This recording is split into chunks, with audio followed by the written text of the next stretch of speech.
बिस्मिल्लाहिर्रहमानिर्रहीम। अस्सलामु अलैकुम वरहमतुल्लाहि वबरकातुहू। उम्मीद करती हूँ कि तमाम देखने वाले खैर वाफियत से होंगे, अल्लाह ताला की रहमतों के साए में होंगे। और उम्मीद है कि तमाम देखने वालों का ये आखिरी अशरा बहुत ही सादतों और इबादतों भरा गुजर रहा होगा। मेरा उन्वान अहादीस नबी सल्लल्लाहु अलैहि वसल्लम, मौजू चल रहा था ज़कात का बयान, जिसका हवाला बुखारी शरीफ की किताब। तो आज की हदीस है सदक़े के बारे में, अल्लाह की राह में ख़र्च करने के बारे में, यानी ज़कात के बारे में। सहाबी अदी बिन हातिम ताई बयान करते हैं कि मैंने नबी करीम सल्लल्लाहु अलैहि वसल्लम को फरमाते हुए सुना कि आप फरमा रहे थे कि ए लोगों, जहन्नुम की आग से बचो, ख्वाह एक खजूर ही क्यों ना सदका कर दो, सदका लाजिम करो ताकि तुम जहन्नुम की आग से बचाए जा सको।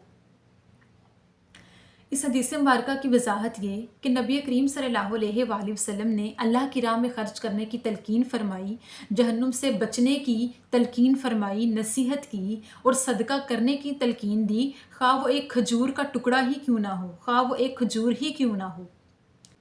यानी हमें छोटी छोटी नेकियां करने का हुक्म दिया गया कि छोटी से छोटी नेकी करो, अल्लाह की राह में सदका और खैरात करो ताकि तुम जहन्नुम से बचाए जा सको। हो सकता है कि कोई शख्स रोज़े माशर अल्लाह के नज़दीक अपनी एक छोटी से छोटी नेकी, सदका खैरात करने की वजह से, सदका जारिया करने की वजह से जहन्नुम की आग से बच जाए और अल्लाह ताला के यहाँ महबूब बन जाए। अक्सर मालदार लोग ऐसे हैं कि जिनके पास आजिज़ी मौजूद नहीं है, जिनके पास खौफ़े खुदा मौजूद नहीं, जो कि छोटे से छोटा भी सदका देने को याद नहीं रखते कि हमें सदका भी देना चाहिए।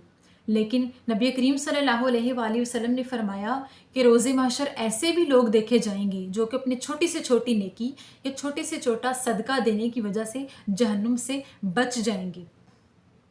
लिहाजा हर मुसलमान पर छोटे से छोटा सदका देना भी जायज़ है, चाहे वो खुद खजूर का कोई टुकड़ा ही क्यों ना हो। अगर किसी शख्स के पास सदका देने के लिए कुछ भी मौजूद नहीं है, 1 रुपया भी मौजूद ना हो या खजूर का टुकड़ा भी मौजूद ना हो, तो उसे चाहिए कि वो अल्लाह के हाथ तौबा कर ले और अस्तगफिरुल्लाह की तस्बीहात कसरत से कर ले, तो अल्लाह ताला उसको उसके सदक़े में कबूल फरमाएगा और उसकी जान का सदका उतर जाएगा। लिहाजा हर शख्स को चाहिए कि वो सदका देना ना भूले। सदका देना ईमान का हिस्सा कहलाता है, ज़कात देना फ़र्ज़ है, सदका देने की तलकीन की गई है, अल्लाह की राह में ख़र्च करने को फ़र्ज़ करार दिया गया है। और अगर किसी शख्स के पास कुछ भी नहीं है देने के लिए, अल्लाह की राह में ख़र्च करने के लिए, तो उसे चाहिए कि वो भली बात बता दे, किसी को खैर की नसीहत कर दे, किसी को कोई अच्छी बात कह दे जो कि किसी अगले के लिए फ़ायदा मंद हो, कोई ऐसी दुआ दे दे, कोई ऐसी बात कर दे जो अगले बंदे के लिए अल्लाह ताला के यहाँ वो सदका जारिया या सदका कबूल हो जाए और अल्लाह ताला के यहाँ उसकी अच्छी बात सदक़े में मकबूल हो जाए। कोई भी शख्स नहीं जानता कि अल्लाह ताला के यहाँ कौन महबूब है और कौन आखिरत में जन्नत में जाएगा और कौन आखिरत में जहन्नुम में जाएगा। रोज़े महशर ऐसे लोग भी होंगे जो नेकियों के पहाड़ लेकर अल्लाह ताला के सामने हाजिर होंगे, लेकिन अल्लाह ताला उन्हें जहन्नुम में जाने का हुक्म देगा। बहुत से ऐसे लोग भी होंगे जिन्होंने सारी ज़िंदगी गुनाह किए, गुनाहों की ज़िंदगी काटी और आखिरत में वो अपनी छोटी से छोटी नेकी की वजह से जन्नत में चले जाएंगे। कि अल्लाह ताला के नज़दीक हमारी क्या नेकी मकबूल हो जाए, ख्वाह वो छोटी से छोटी क्यों ना नेकी हो।